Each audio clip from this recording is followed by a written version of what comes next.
안녕하세요. 일렉트로캠입니다. 일론 머스크는 최근 스페이스X의 AI 인프라에서 엔비디아를 아주 강하게 선택했습니다. 그것도 단순히 GPU 몇 장을 더 사겠다는 정도가 아닙니다. 스페이스X가 AI와 컴퓨팅을 회사의 중요한 축으로 키우는 상황에서 엔비디아의 최신 컴퓨팅 플랫폼을 핵심 선택지로 보고 있는 것입니다. 그런데 여기서 조금 이상한 점이 있습니다. 테슬라는 엔비디아를 이미 한 번 떠난 회사입니다. 테슬라의 초기 자율주행 컴퓨터에는 엔비디아 기반 하드웨어가 사용됐습니다. 하지만 테슬라는 어느 순간 방향을 바꿉니다. 2019년 테슬라는 자체 설계한 FSD 컴퓨터를 생산해 넣었습니다. 그러니까 역사를 아주 단순하게 보면 이렇게 보입니다. 처음에는 엔비디아의 컴퓨터를 썼습니다. 그런데 자동차가 점점 더 많은 판단을 스스로 해야 하게 되자 테슬라는 결국 자기 컴퓨터를 만들었습니다. 그러면 자연스럽게 이런 생각이 듭니다. 일론은 결국 엔비디아에서 독립하려고 했구나. 이게 오늘 이야기의 첫 번째 함정입니다. 왜냐하면 자동차 안에 들어가는 컴퓨터는 조금 특별하기 때문입니다. 자동차 안에서는 거대한 AI를 처음부터 새로 가르치는 작업을 하지 않습니다. 이미 학습된 AI가 카메라 영상을 보고, 차선을 보고, 다른 자동차를 보고, 사람을 보고 그 순간 어떻게 움직일지를 빠르게 계산해야 합니다. 그리고 이 모든 계산을 제한된 전력 안에서 해야 합니다. 서버실이라면 전기를 훨씬 많이 쓸 수 있습니다. 냉각장치도 크게 만들 수 있습니다. GPU도 수천 장, 수만 장을 연결할 수 있습니다. 하지만 자동차에는 그런 공간이 없습니다. 그래서 테슬라 입장에서는 자동차라는 아주 특수한 환경에 맞춰 하드웨어와 소프트웨어를 함께 설계하는 것이 큰 장점이 됩니다. 바로 여기까지만 보면 테슬라가 엔비디아를 떠난 이유가 아주 명확해 보입니다. 차량용 AI는 우리가 직접 만드는 게 더 낫다. 그런데 여기서 이야기가 한번 뒤집힙니다. 테슬라는 엔비디아를 떠난 뒤에도 엔비디아 컴퓨팅을 계속 사용했습니다. 이상하죠? 자체 칩을 만들었는데 왜 엔비디아가 계속 필요했을까요?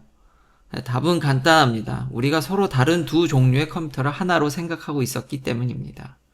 자동차 안에서 AI를 실행하는 컴퓨터와 그 AI를 처음부터 훈련시키는 컴퓨터는 같은 일을 하지 않습니다. 테슬라는 자체 추론칩을 개발하는 동시에 거대한 AI 모델을 학습시키기 위한 대규모 컴퓨팅 인프라도 계속 확장하고 있습니다.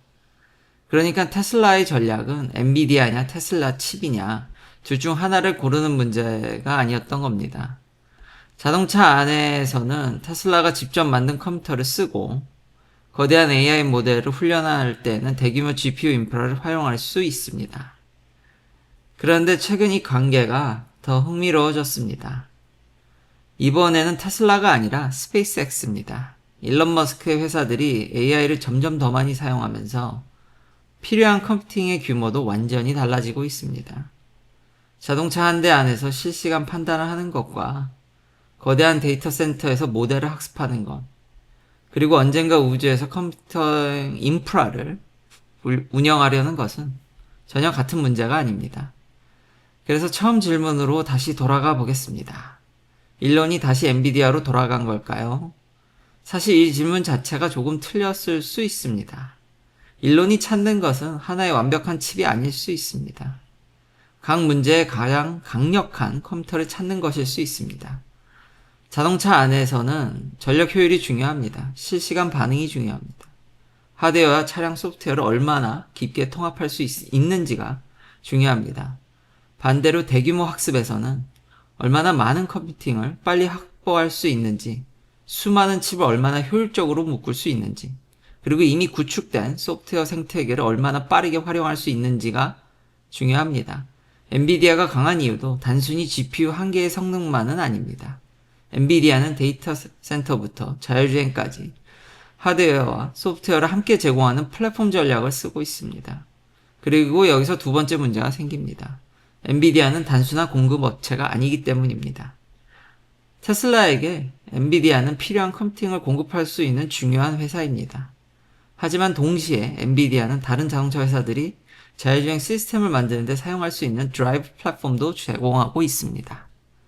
그러면 관계가 꽤 묘해집니다. 오늘은 공급자입니다.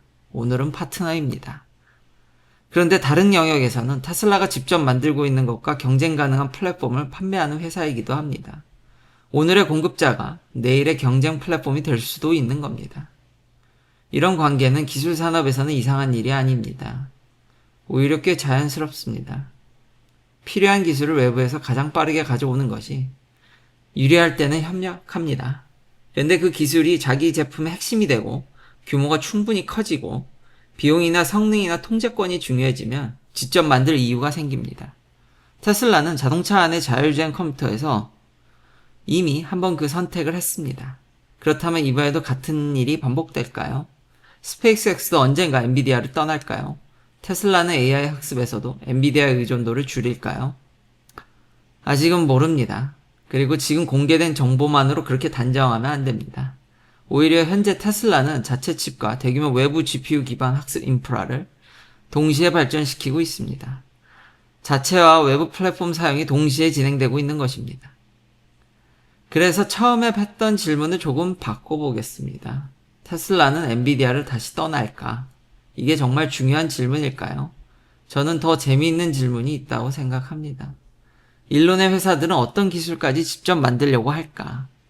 자동차 안의 컴퓨터는 직접 만들었습니다. AI 학습 인프라는 거대한 규모로 확장하고 있습니다. 반도체 제조 역량에도 관심을 넓히고 있습니다. 그리고 스페이스X까지 AI 인프라의 중요한 사용자가 되고 있습니다. 그러면 앞으로 중요한 건 엔비디아와 테슬라가 친구냐 경쟁자냐가 아닐 수 있습니다. 어떤 영역에선 협력하고 어떤 영역에선 직접 만들고 또 어떤 영역에선 서로 경쟁할 수 있습니다. 정치에서도 흔히 영원한 적도, 영원한 동지도 없다고 말합니다. 기술 산업도 크게 다르지 않은 것 같습니다. 오늘 가장 빠른 답을 주는 회사는 최고의 파트너가 됩니다. 하지만 그 기술이 너무 중요해지는 순간 직접 만드는 것이 더 좋은 답이 될 수도 있습니다. 테슬라는 엔비디아의 컴퓨터를 쓰다가 자기 자동차에 필요한 컴퓨터를 직접 만들었습니다. 그리고 지금 일론의 회사들은 다시 엔비디아의 엄청난 컴퓨팅 능력을 필요로 하고 있습니다. 그렇다면 이번 역사의 결말은 어떻게 될까요? 엔비디아는 계속 일론의 가장 중요한 파트너로 남게 될까요? 아니면 언젠가 지금 엔비디아가 공급하고 있는 또 다른 핵심 영역까지 일론의 회사들이 직접 만들기 시작할까요? 이번에도 같은 역사가 반복될지 지켜보겠습니다. 긴 영상 시청해주셔서 감사합니다. 다음도 테슬라 관련 영상으로 찾아뵙겠습니다.